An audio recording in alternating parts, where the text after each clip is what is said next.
c'est une fierté de pouvoir parler d'animation sur internet et de pas s'en cacher. C'est quelque chose qui est super cool. Voilà, c'est un exercice que j'adore.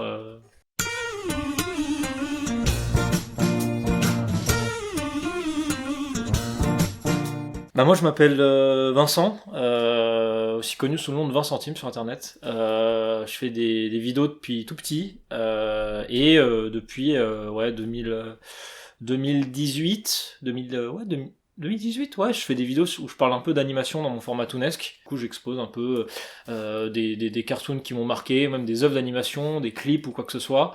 Mon intention pour moi, c'est simple, c'est d'aider un peu à faire connaître l'animation auprès de gens qui sont pas forcément intéressés par rapport à ce médium-là. Et en plus de ça, je suis à côté, je fais aussi un peu d'autres trucs, je fais de la musique, etc. D'autres gens me connaissent parce que à une époque, je faisais pas forcément ça, etc. Je faisais du sketch et tout. Donc du coup, j'essaie un peu de mettre tout ça dans un blender et de retrouver un peu ça dans Toonesque. Pour l'anecdote, quand je suis allé chercher un peu cette info, j'ai utilisé un joker, c'est l'appel à un ami, plutôt à ma mère. Et donc, je peux citer un peu les dires de ma mère et forcément les réinterpréter et les revoir en fait dans ma petite tête. Je pense que déjà, j'ai un souvenir en particulier, c'était un épisode des shorts de Mickey, mais les shorts des années genre 90, genre fin 90, forcément.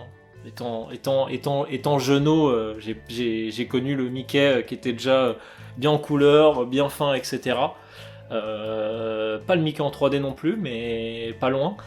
Et moi je me rappelle du coup du short, c'était Mickey's New Car. En fait c'était un short où Mickey était avec sa voiture classique, avec les pneus un peu enfin caoutchouteux, mais avec le petit côté un peu blanc, le côté vraiment la voiture vintage qui faisait un peu la tête. Et il se retrouve à aller dans une concession, il voit une voiture, limite la voiture c'est un peu une Tesla, tu vois, il fait ah ouais et tout.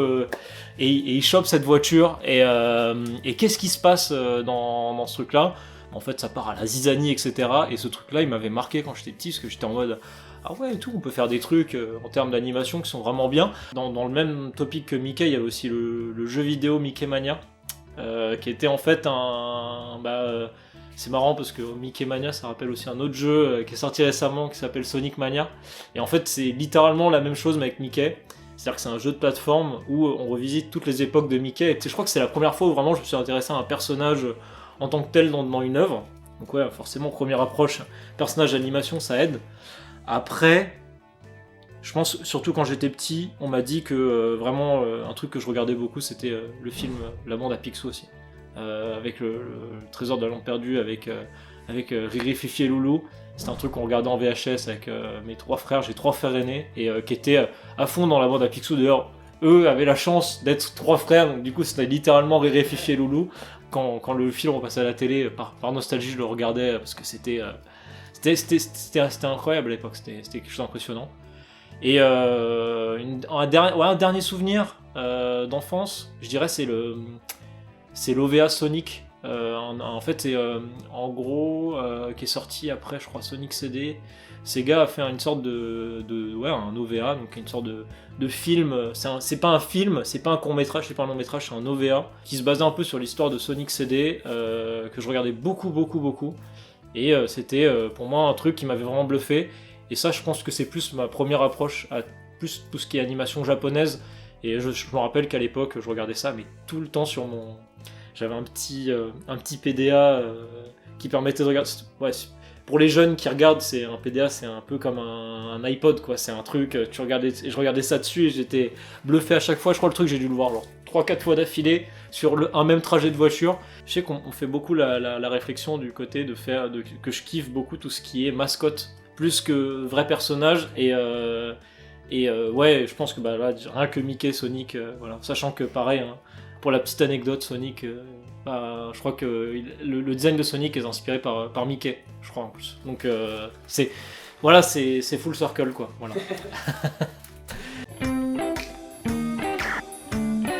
Ça, j'ai pas eu besoin d'appeler ma mère pour le savoir, mais ma mère me l'a rappelé très fortement.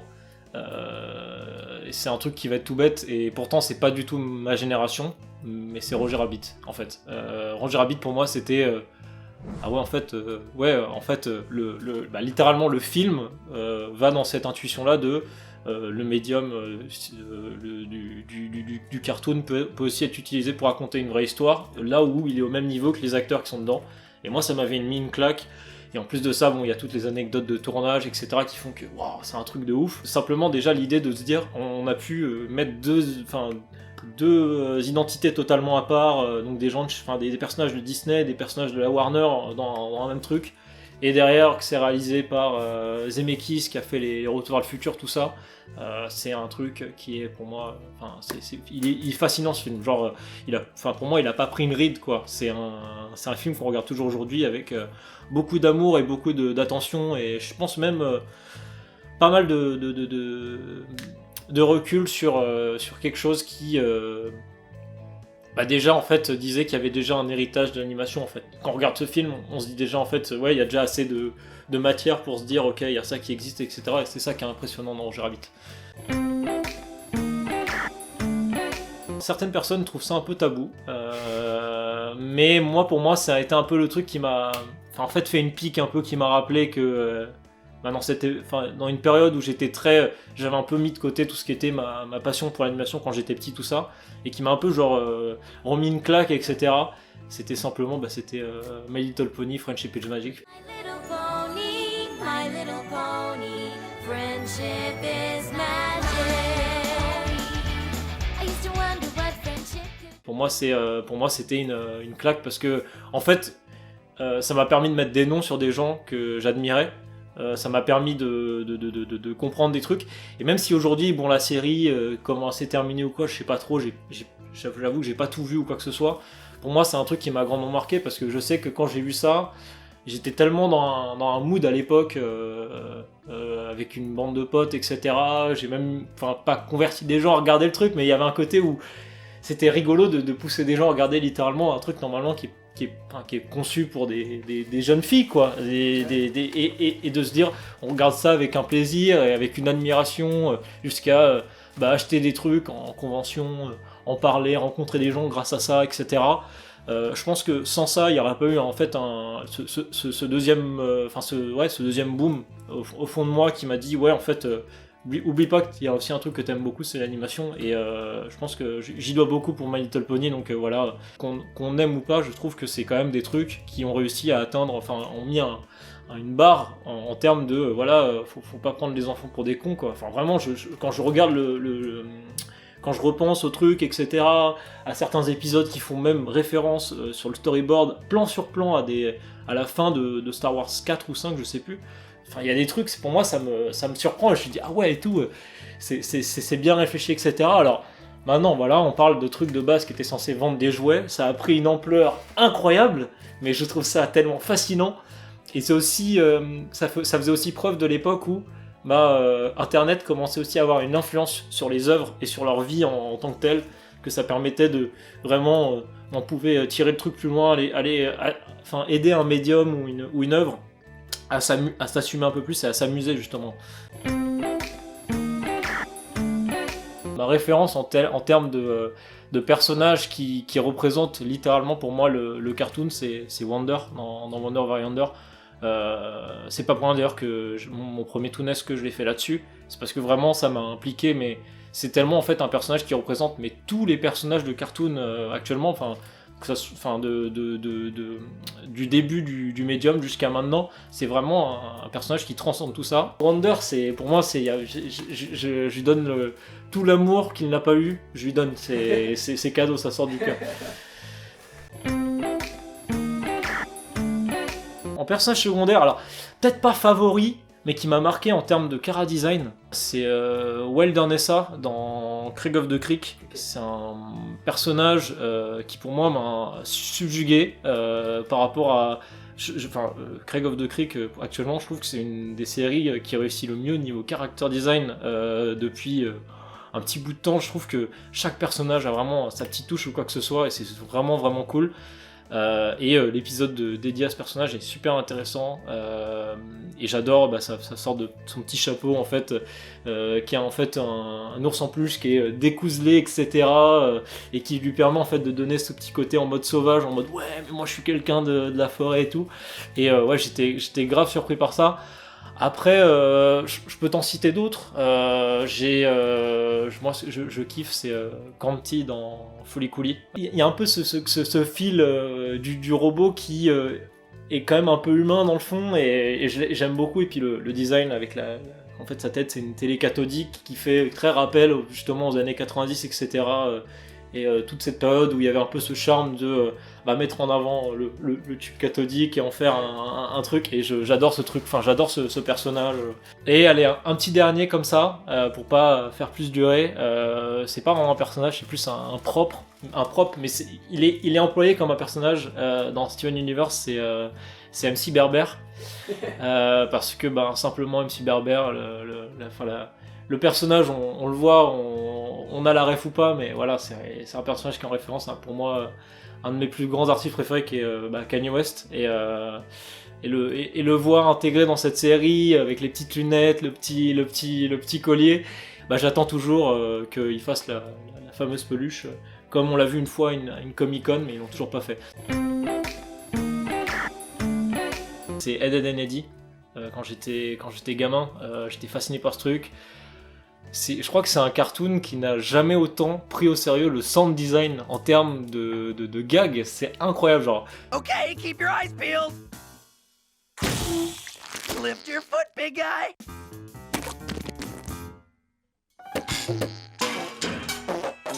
Nice shoe.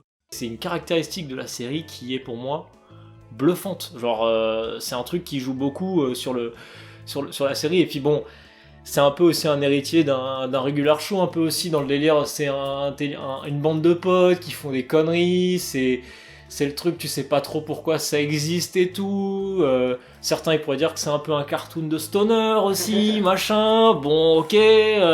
C'est un peu vrai, et puis là, moi je kiffe aussi, c'est la planche qui sert de personnage, c'est incroyable. Mais là j'en parle de tête, mais je crois que j'ai pas revu Ed, Edd n Eddy depuis des années, mais c'est juste que pour moi c'est un truc, je me rappelle quand j'étais petit, quand je regardais ça avec mes frères, on se tapait des barres de ouf, et il y a des gens qui nous prenaient pour des débiles à kiffer ça. Donc pour moi je trouve que ouais, c'est clairement un truc à se vider la tête de ouf. En plus, je sais plus quand j'ai vu ça, j'ai vu sur ta chaîne, je crois que c'est sur le même format que ce format-là. J'ai vu quelqu'un dans les commentaires qui disait « personne parle de Ed, Edd n Eddy ». Donc voilà, cette personne sera récompensée de toute cette attente. C'est Wonder over Yonder. C'est une série pour moi que j'ai regardée à une période où j'allais pas vraiment bien dans ma vie, et en fait parler de Wonder c'était aussi permettre de parler d'un truc qui m'avait grandement aidé à des moments où j'allais pas super bien, qui m'a accompagné pendant une grande dépression un peu, et ce côté un peu optimiste, etc., ce côté où pas prise de tête, le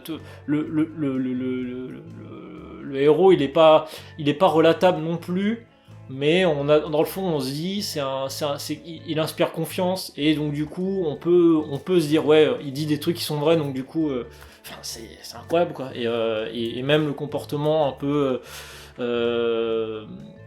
responsable de son sidekick, de Sylvia, qui est pour moi, qui est aussi je vous la donne, c'était vraiment un truc pour moi où à des moments où j'allais pas vraiment bien, ça m'a grandement aidé en tout cas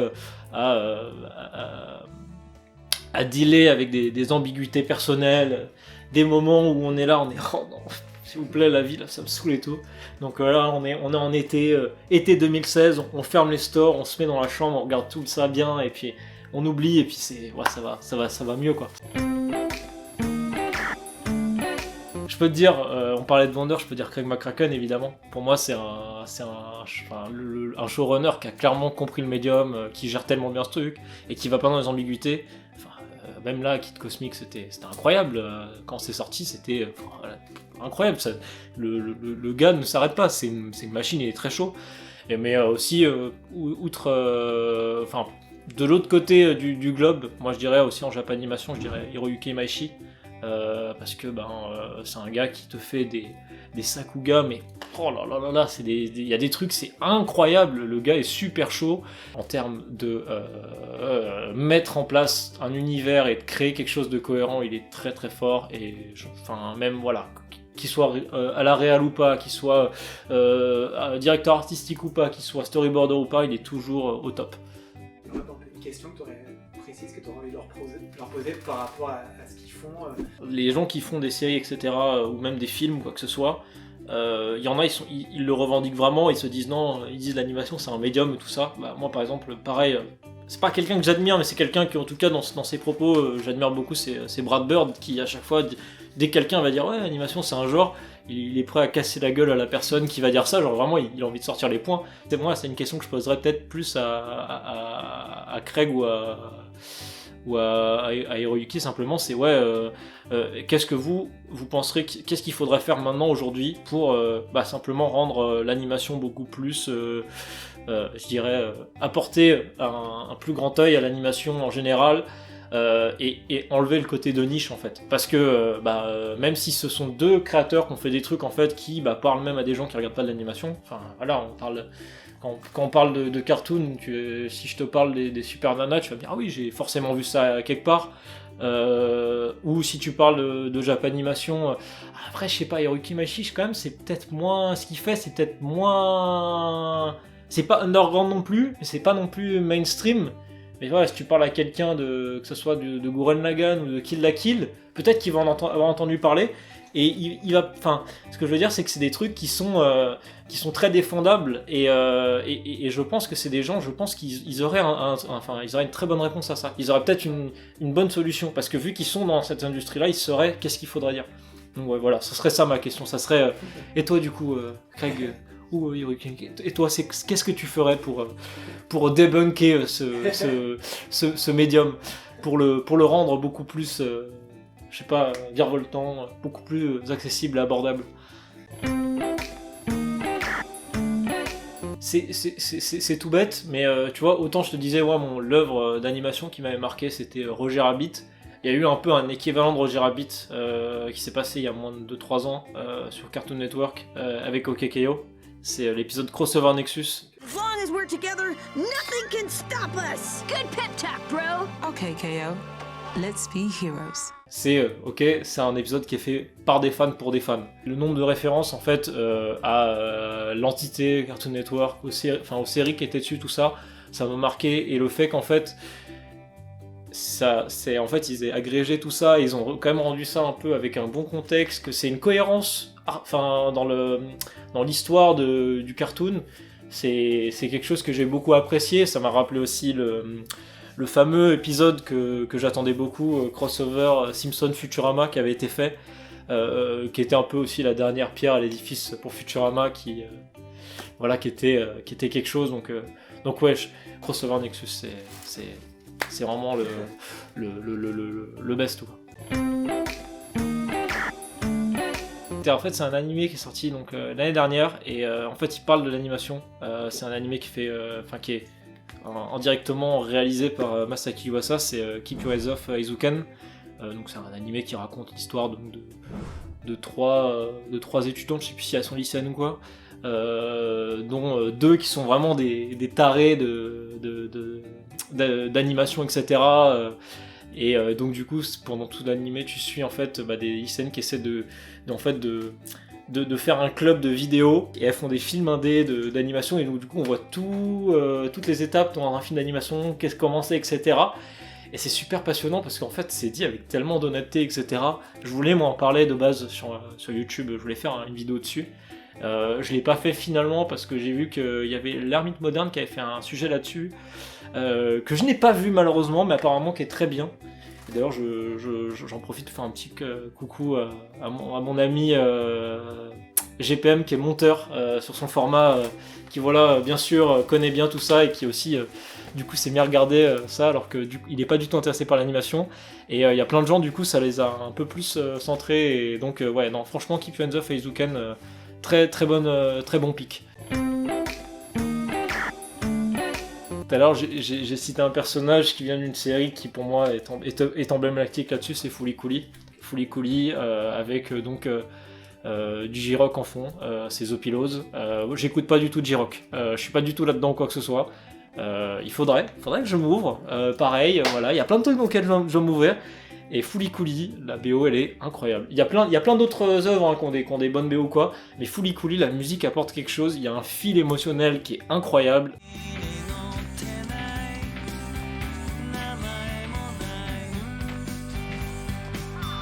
Je crois que c'est un des premiers animés vraiment qui a pris le parti pris de vraiment intégrer la musique à fond. C'est pas non plus, la musique ne sert pas à l'histoire, c'est pas l'histoire ne tourne pas autour de la musique, mais la musique en fait soulève des moments émotionnels, que ce soit des bons moments ou des mauvais moments, et ça pour le coup j'aimerais bien en parler un jour en vidéo, donc c'est quelque chose auquel je dois encore creuser dessus et tout, mais voilà, Fooly Cooly pour moi, FLCL, on est clairement dans un truc où sans la BO c'est pas la même œuvre quoi. Bah pour moi, vraiment l'œuvre en termes de style artistique, en termes de ça défonce tout, c'est Panty Stocking, qui est donc du coup réalisé par Imaishi. Là, c'est le truc, c'est que au lieu de faire de l'animation japonaise, le gars se prend à l'exercice de ok, je pars en vacances avec des potes, je me bourre la gueule, j'écris des scénarios qui n'ont aucun sens, et je fais un animé avec un style cartoon, littéralement je l'assume, c'est à 100% inspiré de ce qui se faisait sur Cartoon Network, donc tu regardes le truc, tu sens l'inspiration, Super Nana, Laboratoire de Dexter, Samurai Jack, donc vraiment les deux, hein, donc Tartakovsky et McCracken, tu sens que les deux c'était l'inspi du truc, et tu regardes ça, t'es en mode ouais, c'est une claque. Quand les Japonais, ils essaient de faire des choses américanisées, c'est super, c'est génial. Genre, là tu peux le voir à mon t-shirt, genre Parappa, c'est une preuve en fait que quand les Japonais veulent faire un truc qui est inspi américaine, je trouve qu'en fait c'est le meilleur des deux mondes. Genre vraiment à chaque fois ça me bluffe. Je dirais BoJack Horseman. C'est pour BoJack Horseman, l'anecdote c'est que moi je l'avais regardé à l'époque où Netflix venait de lancer en France. C'était en 2014 je crois. Et c'était la seule œuvre animée qu'il y avait sur Netflix, originale. Ou alors sinon t'avais d'autres trucs, mais c'était des trucs qu'ils avaient licenciés à l'arrache, qui étaient surtout vraiment des trucs premier âge. Je crois que le premier épisode, j'étais pas convaincu par l'ADA, mais en fait vite j'ai été converti, et en fait ça a été une claque pour moi, ça m'a aidé aussi à des moments où je me remettais beaucoup en question d'un point de vue artiste, etc. Et ça m'a fait beaucoup réfléchir aussi sur... que justement, pareil, une œuvre d'animation peut raconter des choses qui peuvent être même beaucoup plus profondes, que une œuvre d'animation, un personnage peut aussi être beaucoup plus... Enfin, moi, c'est comment je le ressens, c'est qu'un personnage d'animation tu peux beaucoup plus relativiser un personnage d'animation qu'un vrai acteur, dans une vraie série, je trouve, parce qu'en fait, t'as pas cette barrière du physique, t'as pas cette barrière de la situation. En fait, vu que le monde, il est beaucoup plus... dans l'illusion, tu vas plus du coup te recentrer sur ses caractéristiques au personnage, ses traits de caractère, ce trait de caractère, sa manière de fonctionner. Et BoJack pour moi c'était vraiment un peu ça. Enfin moi c'est une série sur cet aspect, aborder le storytelling et aborder des thématiques un peu sombres, et vraiment là pour le coup faire de l'animation mais mature, mais dans le sens, le sujet est mature, c'est pas mature dans le sens classique du gore machin, c'est non mature, on va raconter une histoire qui...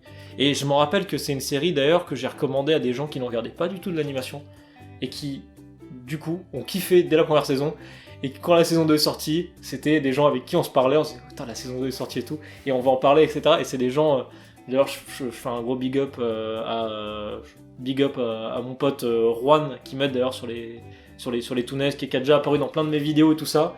Juan fait partie d'une de ces personnes qui, là d'un coup, s'est dit ah ouais, non, c'est une claque et tout. Et quand je me suis dit que j'ai réussi à convaincre quelqu'un aussi à regarder une œuvre d'animation sur ce truc-là, je me suis dit peut-être que finalement la peine n'est pas perdue, peut-être qu'il y a encore des choses à faire par rapport à ça. Donc ça m'a fait réfléchir sur plein de points, mais en tout cas sur le côté identitaire, c'est quelque chose. La crise identitaire, BoJack Horseman, c'est super bien abordé. Sur l'aspect francophone, en France, j'ai pas vu beaucoup de gens parler, c'est Kipo sur Netflix. Le créateur, je le suis d'ailleurs sur Insta, il poste là récemment beaucoup de dessins, il fait des classes, en plus il est très en mode ouais, j'ai envie de me partager ma passion pour l'animation, faire des cours etc. et tout ça.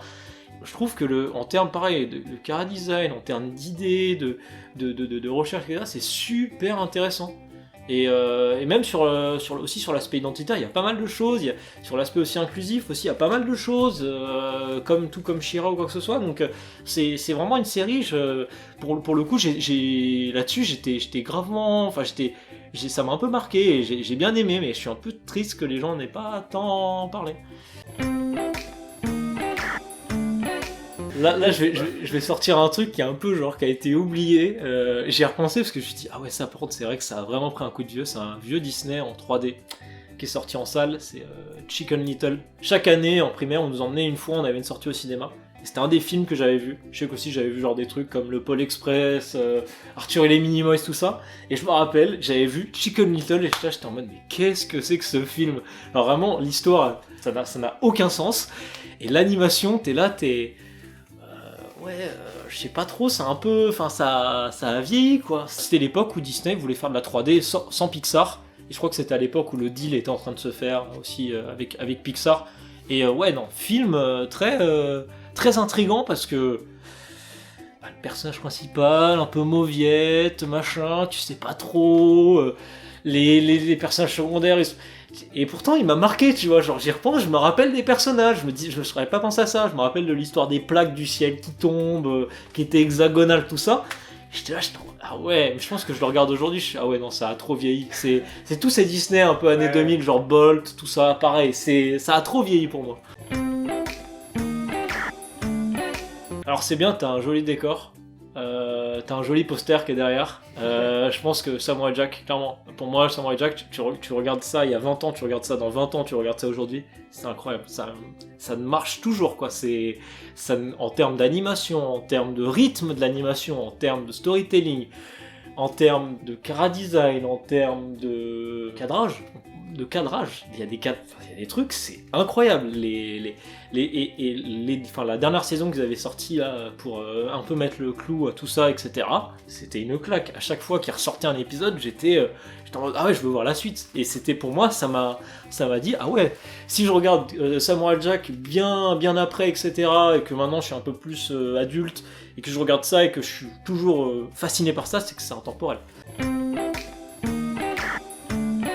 C'est Over the Garden Wall parce qu'en fait c'est une série, tu la regardes, tu te laisses aspirer par ça en fait facilement. Et alors je sais que moi mes références tournent tous autour de Cartoon Network et tout ça. Je pourrais être un peu plus scène indé, et je trouve que Over the Garden Wall c'est un truc, tu chopes directement le truc en fait, même si t'es pas à fond dans l'animation, tu chopes la grappe. Là où des trucs qui ont besoin d'un plot qui doit se développer qui sont des séries beaucoup plus populaires, donc dans les grands noms, les Steven Universe, l'Adventure Time, les Gravity Falls et tout ça, il te faut en fait plusieurs épisodes pour choper la grappe. Là, vers The Garden Wall, le premier épisode, t'es intrigué, t'es ok, je veux voir la suite. Et pour moi, c'est un truc que je le recommande à toute personne. Puis vu qu'il y a le fil un peu aussi vieux dessin animé, etc., lithographie, ça fait très conte, et en même temps, du coup, c'est les mêmes références que les vieux Disney, que tout le monde a vu les vieux Disney. C'est rassurant par rapport à ça. Les gens, en fait, ils sont en mode, ok, je suis dans une zone de confort, je vais regarder. Parce que j'ai forcément vu un Disney, donc en fait, je vais regarder ça. Chant s'élève au-dessus des fleurs et survole les grands roseaux, passe à travers les joncs qui ondulent. Mais ouais, non, pour moi, Over the Garden Wall, c'est géré en termes d'acting, en termes de propositions, etc. C'est flippant, mais pas trop. C'est intriguant, mais pas trop. Tous les codes, ils sont bien gérés, et Pat McHale, il a bien géré, je trouve, l'horrifique, comme il sait bien le faire, quoi. C'est tout bête, mais la même routine que quand t'es gamin, c'est le petit déj, c'est le goûter.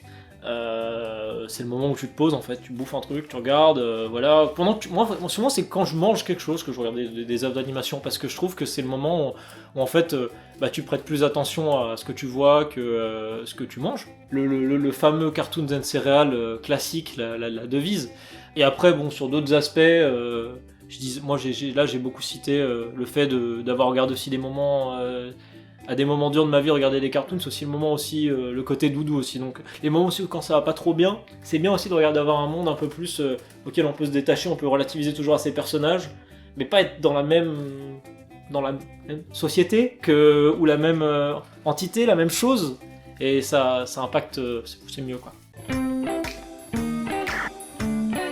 Moi j'en ai une parce qu'elle est pas très bien distribuée, et là pour le coup c'est même pas une œuvre d'animation occidentale, c'est une œuvre de Japanimation qui est connue sur internet par rapport à ses mèmes, par rapport à justement le côté comique de la série, c'est Nishijou, qui pour moi en fait est une œuvre, c'est des gags non-stop, il y a des gags d'animation, en fait c'est un truc qui était très en avant sur son temps.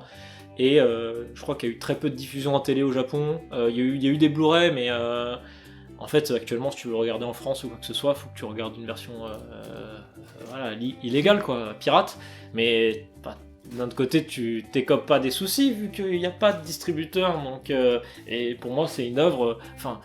En plus, c'est une source à mèmes, c'est une source à. Enfin, il y a plein de musiques de l'anime qui sont méga connues. Dans le délire de la YouTube Poop ou même de la MV ou quoi que ce soit, c'est un truc qui est resté. C'est un slice of life, mais pas un slice of life boring en fait. C'est vraiment, il y a un côté, on se tape des barres sur l'animation. On va prendre des risques, on va faire des trucs. À la manière d'un plus récemment et qui lui a beaucoup plus marché, un Pop Team Epic qui a marqué les gens parce que c'était trop absurde, etc.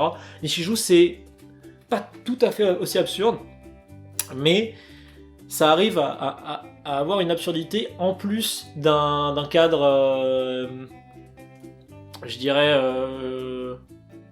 joli à voir, enfin c'est joli à regarder quoi. Il y a des scènes où vraiment t'as des trucs, le gag est hilarant et en plus il est super bien animé quoi. Et il y a plein de fois, et dans pas mal de mes cercles d'amis, tout le monde l'a vu, mais c'est un truc que j'ai l'impression qu'en dehors d'une niche, c'est un truc que très peu de gens en parlent quoi. C'est City of Ghost. C'est une œuvre d'animation, mais avec du coup de la prise de photos en vue réelle, un peu à la manière de Gumball un peu. Je sais que la créatrice qui a bossé dessus, elle a bossé aussi sur Adventure Time ou quoi que ce soit. Elle avait fait aussi un short pour Cartoon Network. Mais ouais, City of Ghost, super touchant. C'est une bande de potes, c'est des gamins qui va voir des commerces, des gens, tout ça, qui ont des problèmes en fait avec leur commerce, genre je sais pas, il est hanté, genre la cafetière ne marche pas, on sait pas pourquoi, il y a du bruit, etc. Ah ouais, non. Et c'est un peu, toi en fait, prends Ghostbusters, mais t'enlèves le côté tous les guns, etc., le côté kitsch années 80, tu le mets le côté un peu plus mignon et bienveillant enfant, avec une histoire un peu en mode, ok en fait on va essayer d'approcher le fantôme, etc. C'est une série qui voit les fantômes en bien. Et ça c'est très rare, genre vraiment. Hein, une série qui dit, et pas non plus dans le côté cliché du fantôme genre Casper, tu vois. C'est des gens en fait, c'est pas Casper le gentil fantôme qui est c'est vraiment genre, en fait c'est des esprits quoi. Et c'est vu d'une manière tellement bienveillante. Non, ça m'a grave marqué, et là il faut que je continue, mais j'aime beaucoup le style graphique et l'emprise, etc. Et puis pareil, encore une fois, beaucoup d'inclusivité, ça c'est cool. Surtout pour des séries jeune âge, de déjà mettre de l'inclusivité, c'est très bien. Ça permet de faire avancer la cause, etc. Et je suis très très très content de voir ça.